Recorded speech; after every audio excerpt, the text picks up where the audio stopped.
11 اکتوبر تبا د پښتنو قومي عدالت لګاو او ټول پښتون ولس په کپړې به څوک نه وایي الحمدلله د ټول پښتون ولس نماینده خلک به د ملنګ په شان کلي کلي ته ننوځو هغو ته به په خپل لاسونو دعوت ورکړو جولې به ورته واچوو چې کام غر کېږي راووځي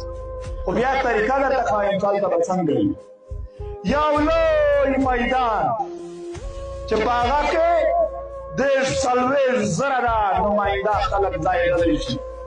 دا به کېنوو بیا به یو سکرین ورته ولګوو د پښتون وطن چې څومره هم ظلم پې شوی دی دروغ نه رښتونی هغه به ټول ورته بیان څومره وسایل یې دي او څومره زره وخوړل او څومره خوري دا به ټول په دې سکرین ټولو ته ورولي